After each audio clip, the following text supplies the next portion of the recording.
JT Top News supported by SK Seth Jewelers Logistic Partner BBC Logistics। Jetty top news के इस bulletin में आज देखिए, hallmarking और HUID कोड की समय सीमा बढ़ाए जाने से झवेरी बाजार में खरीदारी हुई तेज। HUID कोड के नए नियम से ग्राहकों में बढ़ा विश्वास। सेंको गोल्ड ने नाउ इज द टाइम नामक अभियान की शुरुआत की। फिल्म अभिनेत्री कियारा आडवाणी को बनाया अपना ब्रांड एम्बेसडर। अंतर्राष्ट्रीय बाजार में प्लेटिनियम ज्वेलरी की खुदरा बिक्री रही स्थिर। पिछले 12 महीनों में ग्राहकों ने खरीदे प्लेटिनियम के कीमती आभूषण। अंतर्राष्ट्रीय बाजार में सोने की चमक बढ़ी। $1760 प्रति औंस के आसपास घूमता रहा सोना। और RBI क्रेडिट पॉलिसी की घोषणा के बाद शेयर बाजार ने लगाई छलांग। 60,000 के सूचकांक को पार कर बंद हुआ शेयर बाजार। आप देख रहे हैं जेटी टॉप न्यूज। पेश है ज्वेलरी इंडस्ट्री की अपडेट खबरें।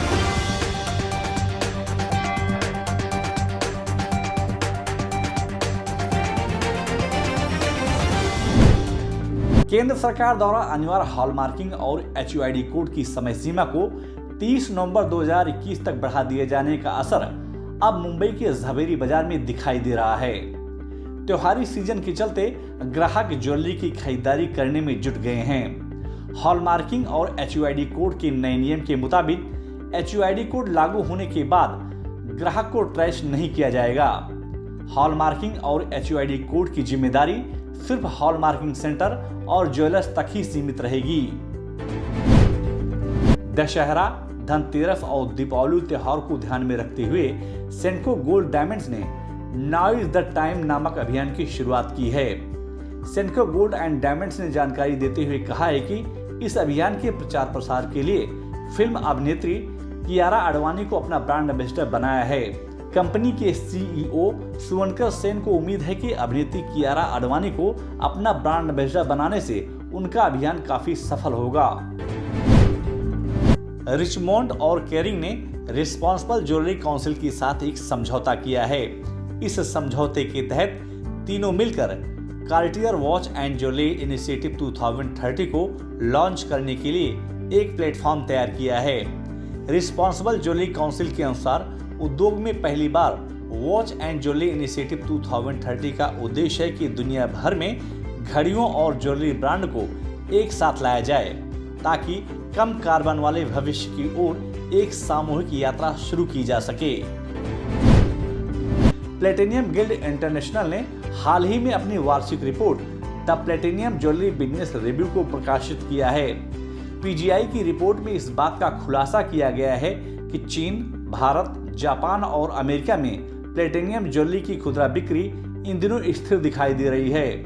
रिपोर्ट के मुताबिक चीन, भारत, जापान और अमेरिका की सर्वेक्षण से पता चला है कि पिछले 12 महीनों में ग्राहकों ने प्लेटिनियम के कीमती आभूषणों की खरीदारी की है।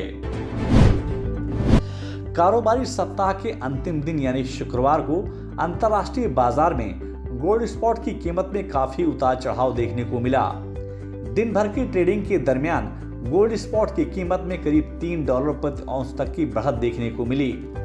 पूरे दिन भर के कारोबार के बीच गोल्ड स्पॉट की कीमत $1760 प्रति औंस के आसपास घूमता हुआ दिखाई दिया।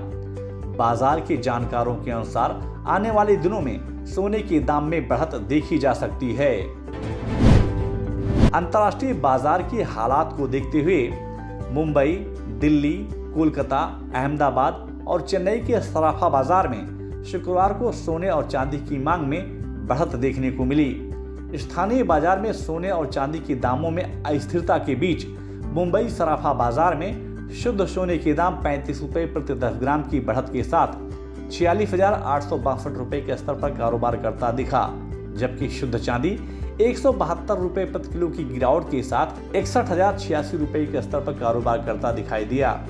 बाजार के जानकारों के अनुसार आने वाले दिनों में सोने और चांदी के दाम में बढ़त देखी जा सकती है। कारोबारी सप्ताह के अंतिम दिन यानी शुक्रवार को मुंबई शेयर बाजार की निगाहें RBI के क्रेडिट पॉलिसी पर लगी थी। RBI गवर्नर शक्तिकांत दास ने जैसे ही क्रेडिट पॉलिसी की घोषणा की, मुंबई शेयर बाजार झूम उठा। बाजार में जबरदस्त खरीदारी का माहौल दिखा।